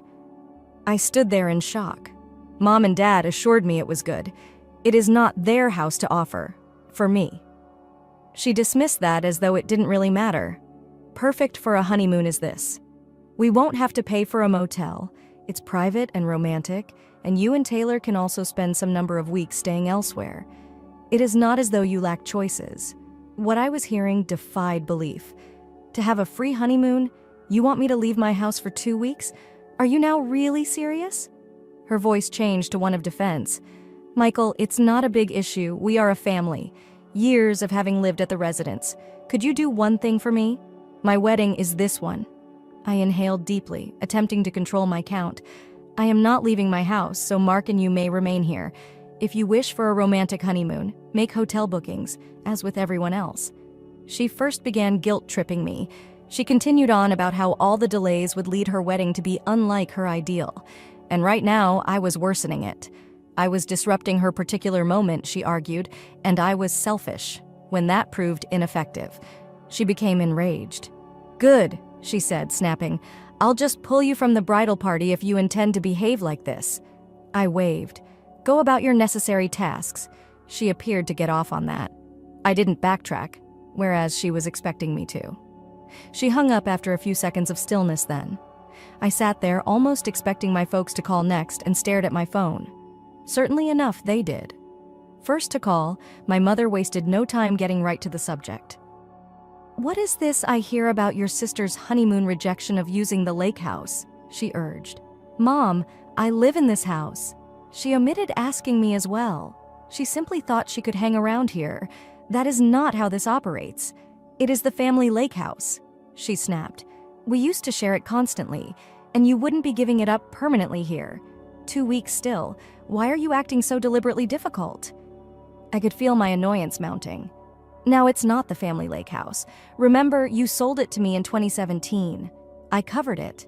And ever since then, I have been residing here. You cannot just choose which guest stays here. Michael, your sister, is here." With disappointed tones, my mother said, "She did not obtain the desired wedding, and right now you're spoiling her honeymoon as well. Surely you want her to be happy." "No, Mom," I said with conviction. "Giving away my house so she may enjoy a free honeymoon is not something I feel it is my job to do. That is absurd." After that, she said not much, but I could see she was boiling. She hung up, and a few hours later my dad called. Though less emotive, his technique was as irritating. Michael responded, "Your mother and I believe you are making a mistake. This is family-oriented. Given all she has gone through, your sister is deserving." "Dad, I have already done quite a bit for her." I nodded. "Do you know why you first sold me the house? It paid for her college fees. She has more than enough aid from me already." "That was years ago," he muttered dismissively. "This is not like this. Her wedding is forthcoming. Are you little enough to let her down over something as little as this? You are requesting 2 weeks of my leaving my own house." "Not little, Dad. That is rather a big ask. And it's entirely irrational." He sighed really heavily, simply said, "I find it difficult to understand your stubbornness regarding this." I had finished at that moment. I'm not acting in opposition. I'm drawing a line. I'm not allowing anyone to tell me what to do with my house. My sister texted me the following day, informing me I was formally not invited to the wedding. She charged me with trying to ruin her happiness and of being selfish. She said I was the reason she couldn't have the honeymoon she had always wanted. I gave no thought to responding. For what reason was the point? She had made up her mind. Nothing I said would change it. Taylor shared my level of irritation. She remarked, "I find it hard to understand why they would not see how ridiculous this is. Your residence is where you live. You should not have to justify yourself." She was correct, but it made no difference. My folks persisted in calling, alternately guilt-tripping and outright embarrassing me. Nothing I said could persuade them otherwise. They made it plain that they believed I was in the wrong. Though it was tiresome, I wouldn't waver. I wasn't going to let my family guilt me into selling my house. To put it mildly, the days following my sister's announcement were difficult, and I was not invited to her wedding. Not only was her quiet disturbing to me, that was the deluge of texts and calls from my folks. Their repeated pounding of the same ideas again and over like a broken record seemed driven to break me down. They said I was the worst of all, a lousy brother, selfish and thoughtless. My blood pressure jumped every time my phone buzzed. The worst were those of my mother. She would begin with something like, "I'm so disappointed in you," then go into a guilt trip about how much my sister had already gone through with the wedding postponements. It always concluded with some version, "Could you just do one thing for her?" Not much improved either was my dad. One evening, he left a voicemail, almost making me toss my phone across the room. "Michael," he stated in his most austere dad voice, "this speaks to family. Your sister is rightfully deserving of her unique moment, and you are the one obstructing the path. I want you to consider carefully the kind of brother you wish to be." I never bothered phoning him back off. Too enraged, I could not have a meaningful conversation. Rather, I turned to Taylor to rant. They seem to be playing me the villain in all of this. Pacing the living room, I said, "They don't give a damn about my sacrifices for her. They don't give a damn about this being my residence. Making her happy comes first for them, regardless of the expenses." Taylor nodded softly in sympathy. She said, "It is not fair. For your sister, you have done more than is required. They cannot keep requesting more of your giving up. They have to respect your limitations at some time." She was right, of course, but that made handling things more difficult. I felt like the bad guy upsetting my family, yet I also wanted to stand my stance. In the middle of all this, my sister was being the victim and sharing cryptic messages on social media about how selfishness was ruining her wonderful day. My Aunt Carol, the sister of Mom, called. She has always been the more grounded member of the family. Hence, I believed she may provide some viewpoint. She remarked, "So I know there's some drama happening with the wedding," after a few minutes of catching up. I scoffed furiously. You could argue that. I covered everything with her. For her honeymoon, my sister wanted to rent the lake cottage. How my parents supported her without even asking me, and how everything collapsed when I turned them down. I let loose without thinking twice, venting on the entitlement and the ongoing guilt trip my parents cause. There was a long silence when I came to finish. Then Aunt Carol replied, "Michael, I'm going to be honest with you. Here your folks are well out of line. Your house is the one. You bought it. Just because it belonged to your grandparents does not justify their treating it as a family freebie." Having her say felt like a weight off my shoulders. I would have been wallowing in remorse for weeks, wondering whether I was the one in error. But here was someone in my family who truly knew where I was coming from. I have been working to communicate that to them. I said, but they just won't listen. Though I have already done plenty for my sister, they continue to behave as though I owe her one thing. "You owe nothing to her," Aunt Carol insisted angrily. "Your parents have always nursed her, and this is the outcome.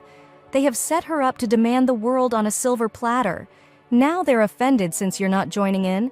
Michael, that is not your issue. Keep your ground." Her comments cleared the path I needed, for the first time in many weeks. I felt as though sticking up for myself made me not crazy. My sister and parents could stage all the desired outbursts. I wasn't going to move. The wedding came and passed, and as expected, I missed it. Neither my sister nor my parents extended a call. A few pictures on social media caught my eye and appeared to be of a lovely ceremony. My parents looked proud but fatigued, most likely from all the stress they had been under. My sister was shining. Though a little bit depressed about missing it, largely, I felt happy to have avoided the turmoil.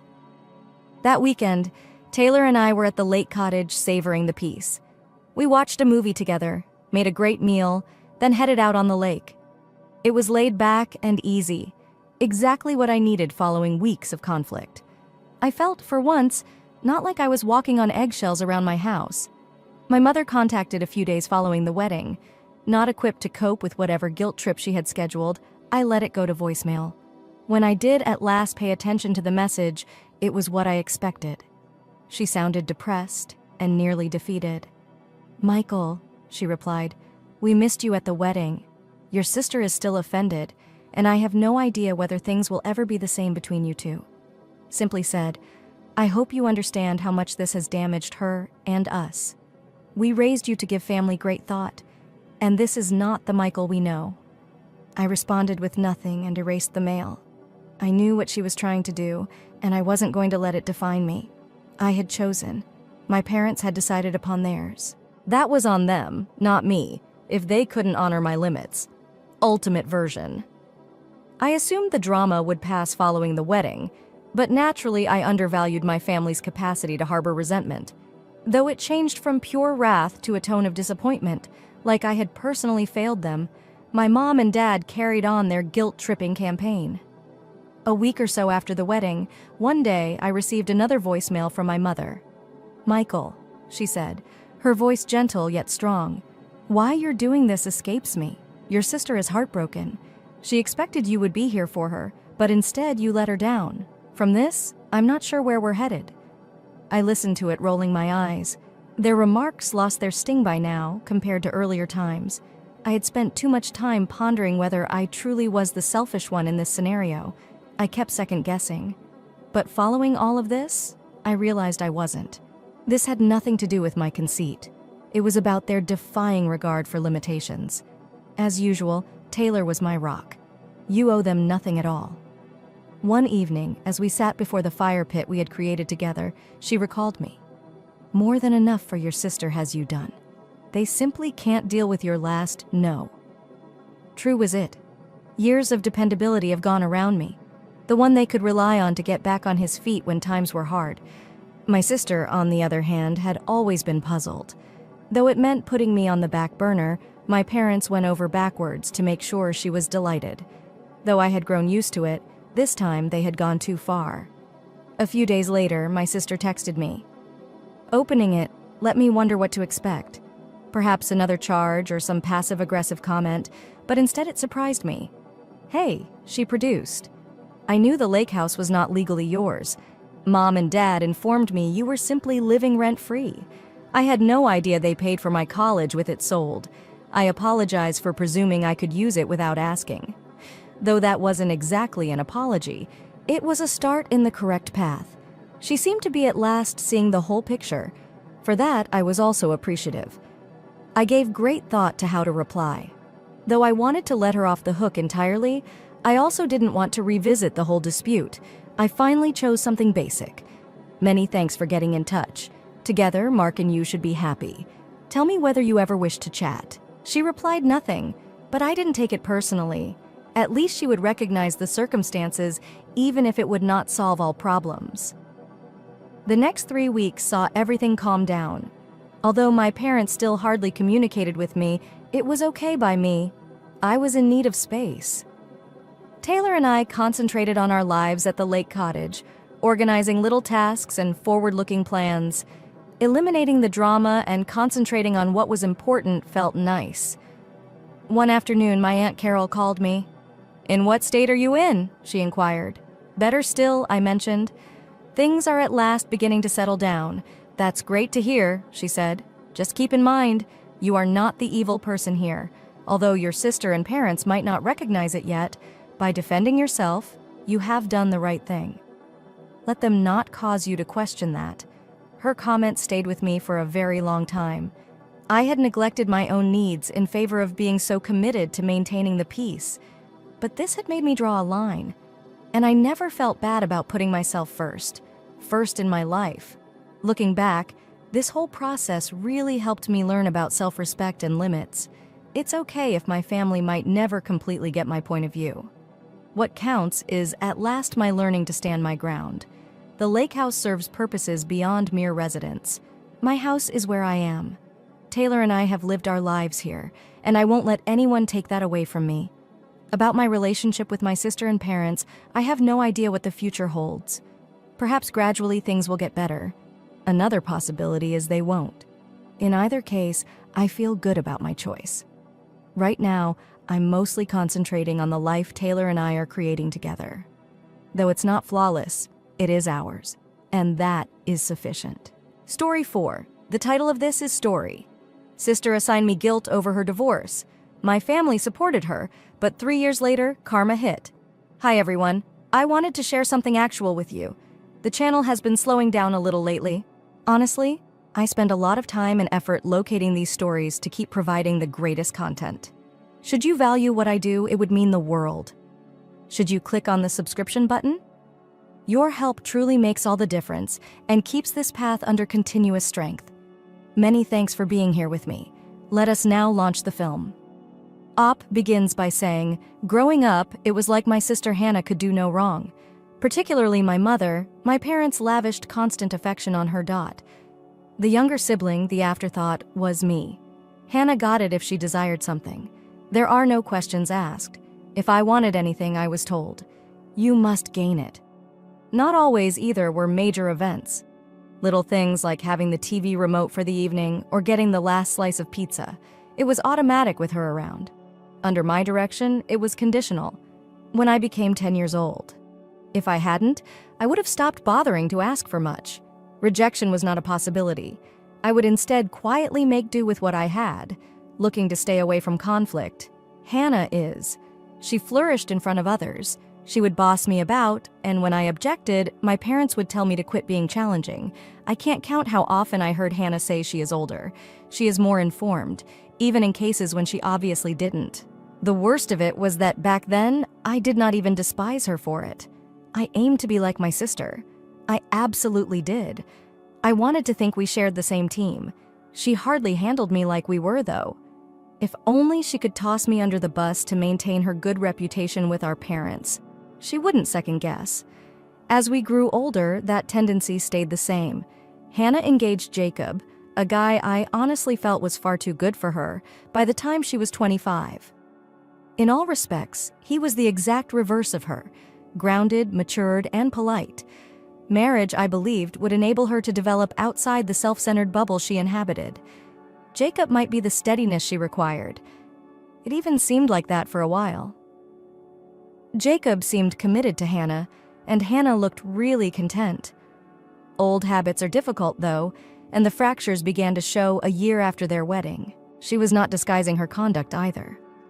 On one visit to my parents' place, I heard her on the phone complaining about how dull Jacob had grown to be to a friend. She claimed he became very serious and lost enjoyment in life. He seemed to me to be merely attempting to be a responsible adult. Still, my parents discounted any worries. Every time Jacob mentioned her late evenings or overindulgent spending, their allegiance would be to her. She still has young years. Jacob needs to quit trying to control her, they would remark. It was like nothing had changed from our childhood. Hannah could act any way she pleased. The issue was anyone trying to hold her responsible. Though I started noticing things that bothered me, I wasn't close enough to Jacob to approach him about it. Hannah was, first of all, unusually attached to her phone. Should it buzz, she would grab it and head straight out of the room.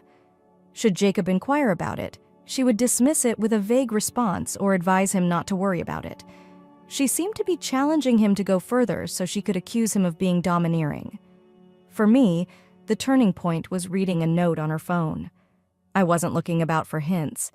She had left it on the kitchen counter and been picking something from the refrigerator. The screen came on, and there it was, a note from someone called Elle about meeting in a hotel. My gut collapsed. Though I wasn't sure who I was, I doubted it was simply a friend. The phrasing of the statement made it not particularly subtle. Though I knew better, I wanted to think there was some benign explanation. I wrestled with what to do for weeks inside myself. Should I forward this to Jacob? Should I run across Hannah? Alternatively, should I just keep out of it? Not naive at all.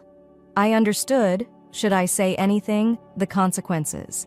Hannah would most likely find a way to make me the villain. My parents would instantly support her. I tried telling myself perhaps it wasn't my place. Jacob might work it out on his own.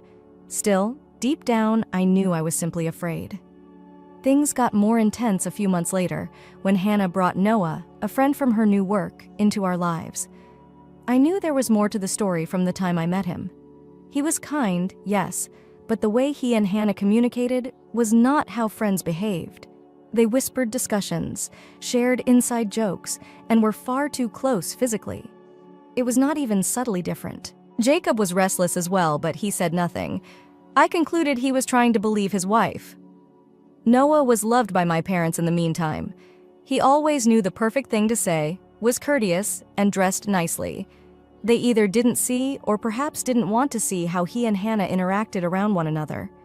I reasoned with myself that I shouldn't either if Jacob wasn't saying anything. Though it wasn't my business, the guilt of silence began to chew at me.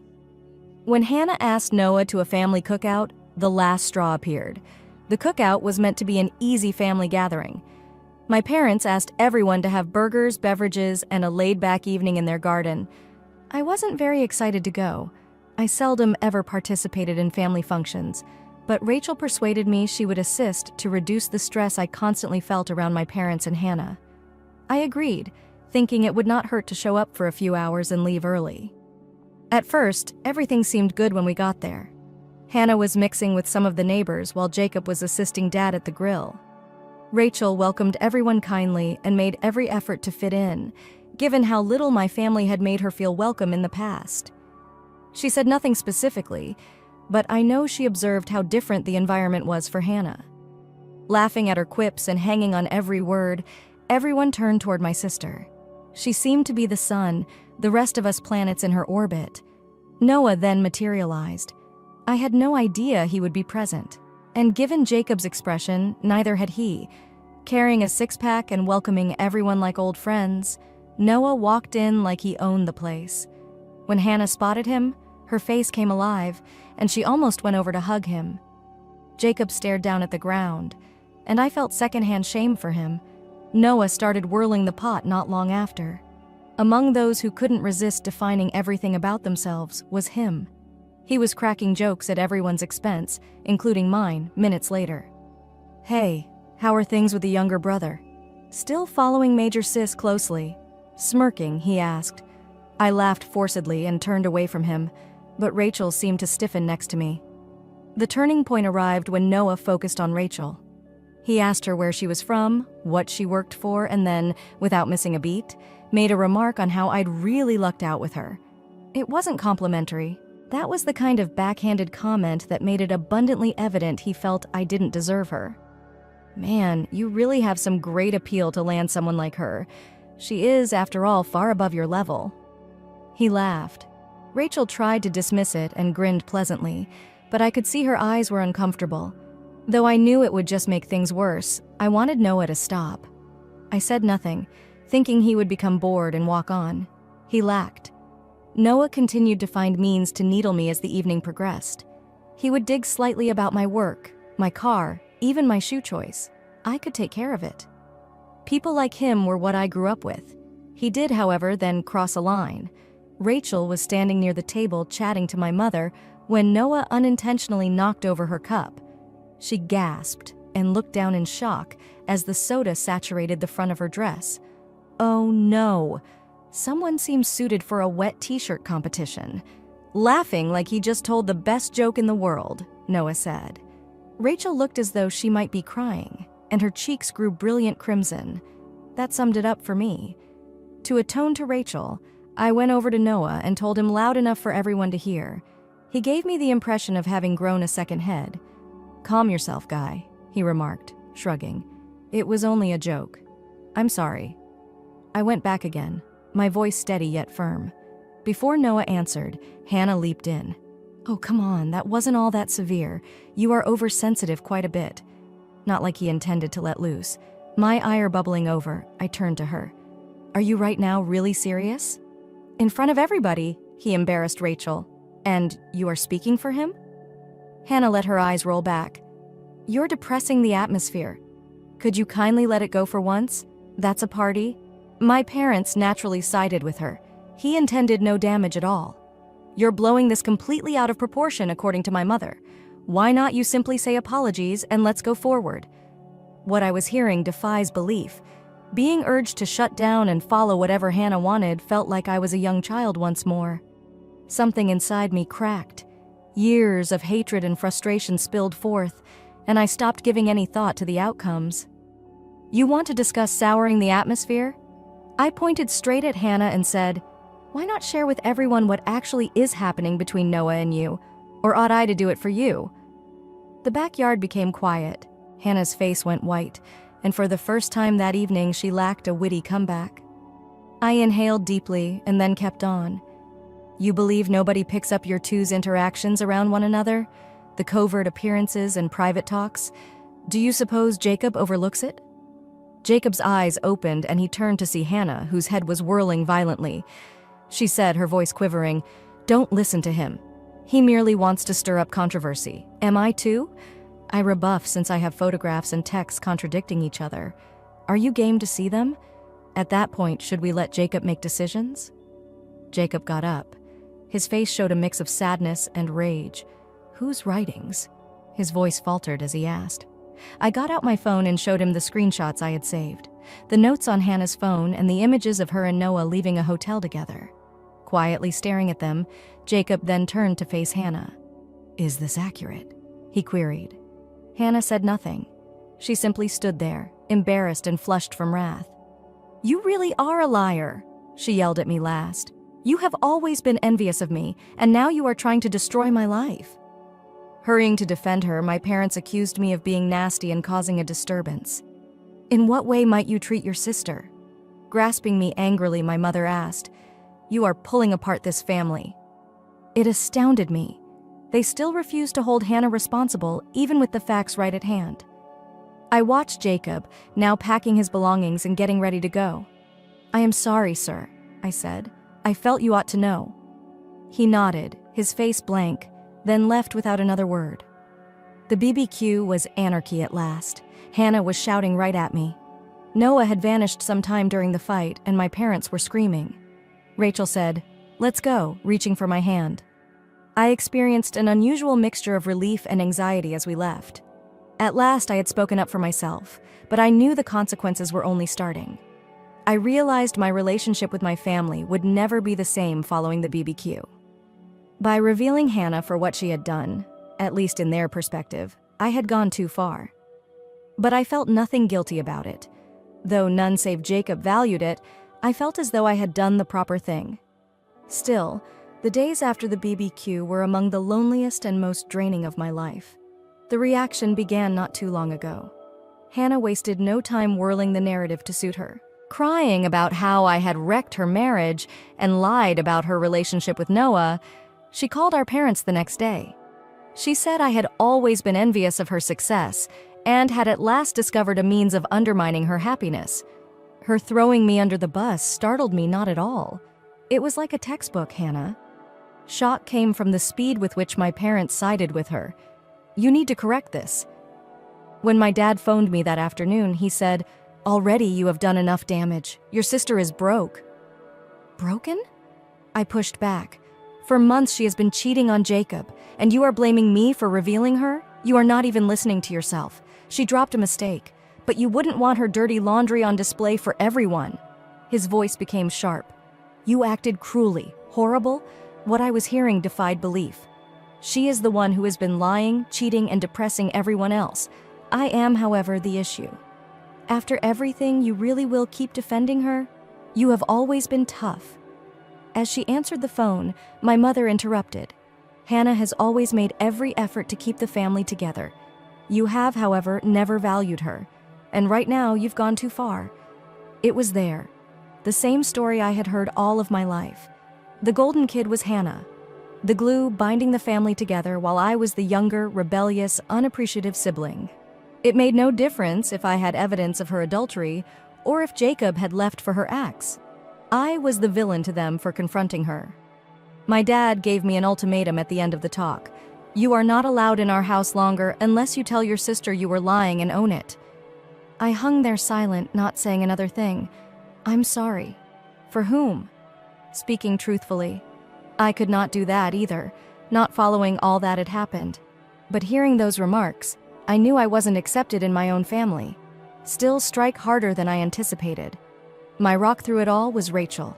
She grabbed me hard and declared, "You don't need them," when I informed her what had transpired. "You have me. We will work this out together." Her help meant everything, yet I still carried the weight of losing my family like a dark cloud. I wasn't sure how to understand it. One of me kept hoping they would come to their senses. Deep down, though, I knew better. Days later, the fallout reached the rest of the household, mostly supporting Hannah. Aunts, uncles, and cousins who had heard bits and parts of the narrative began getting in touch. She had painted me as a sour troublemaker who had gone out of her way to ruin her marriage for no apparent reason. Some of them hardly bothered seeking my side of the tale. They merely assumed I was in error. Why could you not just let it run wild? When he phoned, one of my uncles inquired, "Nothing Hannah does in her marriage has bearing on your affairs. You misinterpret it?" I said, annoyed. "She has been lying to Jacob, among other people. Why is it allowed for her to hurt people but not okay for me to call her out?" "It's not about what's right," he said. "It pertains to family. And what you did was out of line. Family first." For me, that word began to have no meaning. While they neglect the harm Hannah had done, how could they discuss togetherness and loyalty? Everyone seemed so eager to preserve the appearance of a flawless family that they would have thrown me under the bus to keep the peace.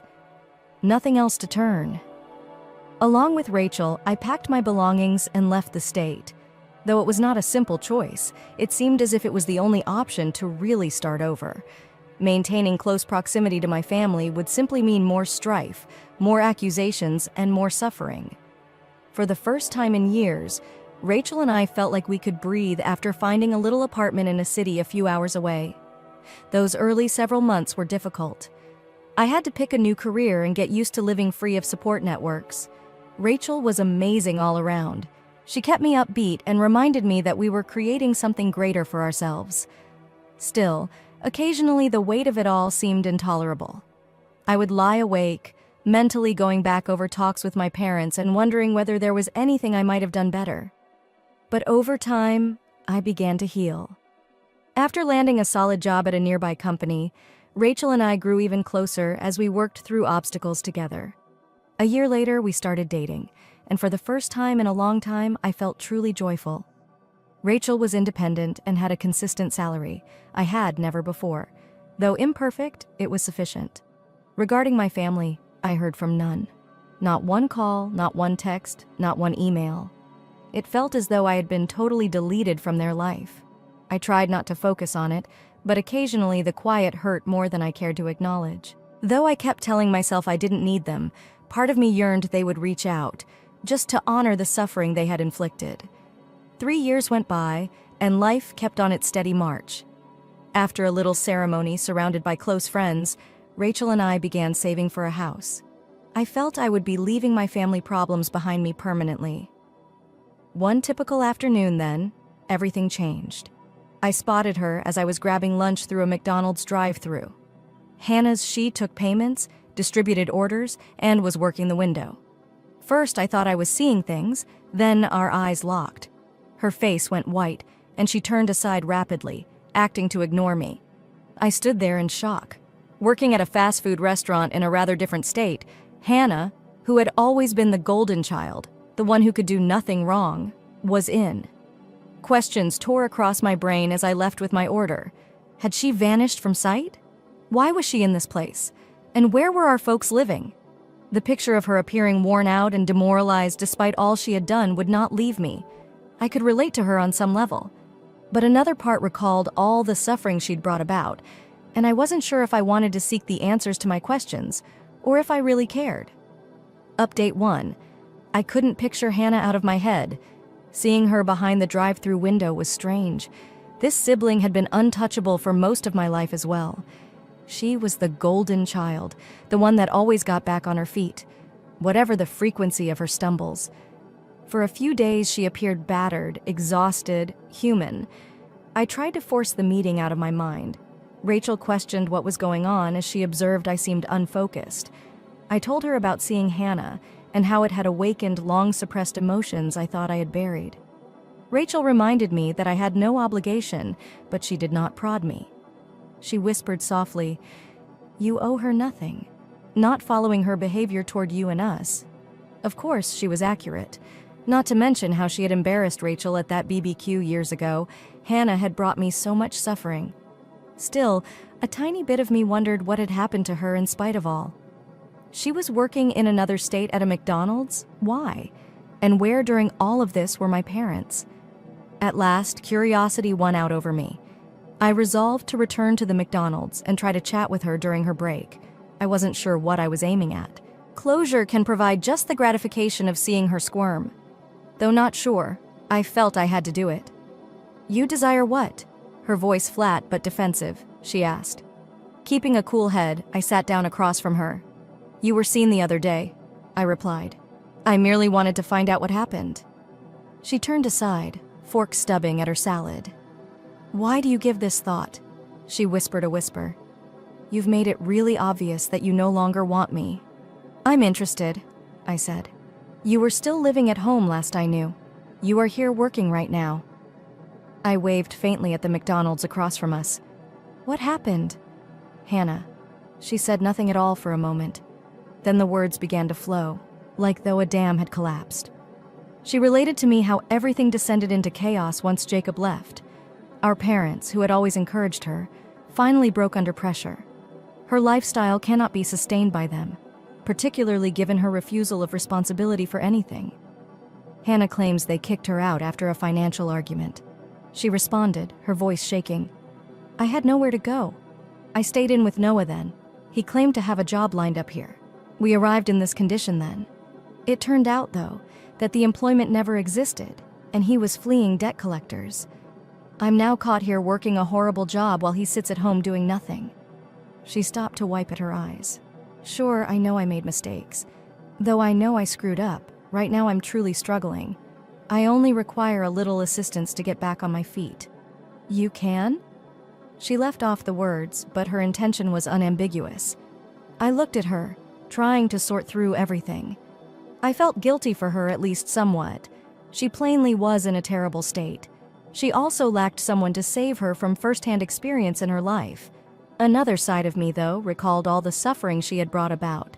Her lies about me, her turning of my family against me, and her leaving of me to pick up the fragments of my life. I'll give some thought to that. At last, I got to rise. Right now, that is all I could guarantee. She nodded, seeming both disappointed and relieved. Thank you, she remarked silently. I turned aside, my mind racing. Though I had no idea what I would have expected from that chat, it left more questions than answers. Her account did not entirely make sense. My parents had always been ready to do anything for her. Why would they have thrown her out? Something didn't feel right, so I resolved I had to investigate more before deciding what to do. I contacted some old family, friends, and distant relatives over the course of several days to put together what had happened following my departure. The narrative I turned up was significantly worse than I had anticipated. Hannah stayed with my parents, apparently after Jacob left, bringing Noah with her. She said they were simply pals and needed somewhere to live while she healed. Still seeing her version of events, my parents decided to let them live there. For a period, at least on the surface, things seemed good. My parents paid for treatment visits and even assisted Hannah in finding a job. She says she had to digest the divorce. I subsequently learned she never really showed up for those meetings. Things went darker about 8 months after I left. Hannah began pressing my parents to put the house under her name. Claiming it was for security, she offered to look after them in exchange. Eager to help their golden kid, my parents finally yielded despite some early misgivings.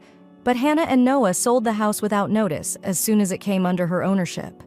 Their disappearance with the money left my parents impoverished and homeless. My stomach turned around at hearing this.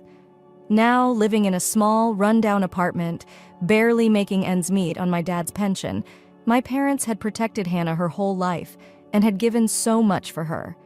Hannah was the one who had betrayed them in the worst conceivable manner. I stayed trying to sort things for the following few days. Anger at Hannah for her selfishness, remorse for not being there for my parents, and uncertainty about what to do next set off a swirl of feelings. Though another part questioned whether it would be even worth it, part of me longed to see her once more. To someone who had burned every bridge they had ever known, what could I possibly say? I realized at last I needed to hear it from her. Returning to the McDonald's during her break, I set everything out on the table. The residence, the funds. Right now, our parents live in. Her expression gave me all I needed to know. This was all accurate. Hannah broke down, alternating apologies with explanations. She says she never meant things to get that far. That she was now caught in an abusive relationship with Noah and that he had manipulated her. I briefly felt a flutter of empathy for her. She then switched gears, accusing me of being self-serving for not supporting her. Now she was under investigation. You have always seemed envious of me. Her voice began to rise. You were waiting for an opportunity to see me fail, and now you're savoring it. Rising, I shook my head. You do not understand, do you? I mentioned. This is not a jealous issue. This is about you at last paying for your deeds. I gave her the area women's shelter's contact details and abuse support groups before I left. If you really want to leave Noah, these sites can be useful, I said, but I am unable. Not after everything. Her last words to me came out as bitter and angry, but I had no interest. I saw Hannah for who she really was, a selfish, manipulative person who avoided owning her actions for the first time. And I realized then I couldn't allow her to pull me back into her mess. Following my argument with Hannah at McDonald's, I drove home experiencing a strange range of feelings. One could say that at last getting the facts out in the open relieved me. Conversely, it made me furious and exhausted. How could someone twist around to portray herself as the victim while causing so much suffering? I ran her remarks over in my mind, her calling to me, selfish, the charges of jealousy, and I started to chuckle bitterly too. It was classic Hannah lashing out when things didn't go her way and refusing to own responsibility. Rachel realized something was strange right away when I arrived home. She put her phone down right away as she spotted my face while seated on the couch browsing through it. "It went how?" she probed. I slumped down next to her and sighed heavily. It performed exactly as one would anticipate. I indicated. She said she was honest in everything. Selling the house, she left her parents without housing. All of that. She naturally tried to make herself the victim and blamed Noah, though. Rachel gave her a headshake. Her facial expression combined sympathy with annoyance. Did she at least say she apologizes? She tried in her own manner. I responded. She immediately turned around, though, and accused me of being selfish and envious for not supporting her. Rachel laughed dismissively. "Unbelievable. She still believes you owe her anything after all she has done for your parents and you." I gestured. "Indeed. I gave her information on support organizations and shelters, even though I told her I couldn't help her. She wasn't good about wanting to leave Noah." Rachel moved over to grip my hand. She said decisively, "You did the right thing." Financial assistance for her would only help with her behavior. She has to work this out on her own. Her comments comforted me, but one unresolved problem kept running across my thoughts: their parents. I couldn't deny the reality about what had happened to them now that I knew it. Their flat was run down, and Hannah's treachery was making it difficult for them to pay their bills. Part of me thought I ought to be supporting them. In all senses, they were my parents. Another side of me, though, recalled how they had mistreated me and how they had turned their backs on me when I most needed them. I struggled over the following several days over what to do. Rachel and I discussed it extensively, and she stayed encouraging regardless of what I concluded. "You owe neither of them anything." She brought me back to remember. "I will help you, though, if aiding them brings you some peace of mind." At last, following much thought, I decided to get in touch. Though I wasn't sure whether I wanted to mend a relationship with them, I felt at least I should hear their side of the narrative.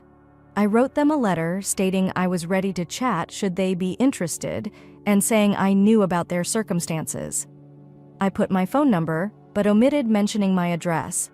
I wasn't ready for them to show up unannounced at my front door. To my astonishment, my dad phoned me only a few days after I submitted the letter. His voice had an anxious edge and seemed older, more delicate than I could recall. He said appreciatively, "You got in touch. If you are game, we would want to chat." We set aside a little cafe midway between our houses for our meeting. Their age really surprised me when I first saw them years ago. My dad, who had always held himself with confidence, now seemed hunched over and unsure. My mom looked weak and worn. It was a sobering reminder of how much time had gone by and how much had changed. The chat began tensely. Between us, there was so much unsaid hurt and animosity that it seemed as though a wall stood between us. But as we discussed, the whole narrative of what had happened following my departure started to clear out. They said they had treated me poorly and confessed they had been mistaken to side with Hannah. Deep down, they had known I was speaking the truth about her affair, but they couldn't get themselves to accept it, my dad said. He remarked, his voice weighted with regret. "We wanted to believe the best of her. We reasoned that she would turn things around if we simply helped her enough." Tears in her eyes, my mother told me how Hannah had coerced them into signing over the house. She stated it was for our safety. Her voice wrenched as she said, "We accepted her. She sold it without telling us afterwards as well. It was too late by the time we came to know what had transpired. They claimed they had tried to file charges, but legally they had little power since they had voluntarily signed the house over to her." For them, the betrayal had been a brutal wake-up call. They had spent the past few years trying to reconstruct their lives. Hearing their regret seemed mixed. Hearing them admit the errors they had committed, on the other hand, was encouraging. It returned all the suffering of being thrown out and abandoned by the people meant to love me without conditions. I value your apologies. My voice is calm but wary at last. Reconstruction of our friendship will take time, though. Currently living with Rachel, I have a family, and my first concern is keeping our peace and happiness. They nodded, as if they knew. We appreciate you even giving us the opportunity to speak. We realize we don't deserve it, Dad remarked. I promised them we could keep in touch and handed them my contact details before we left. We had a few phone chats in the next weeks, quick and occasionally embarrassing, but a start. I also set up some financial help to pay some of their medical bills and assist them in moving to a better apartment.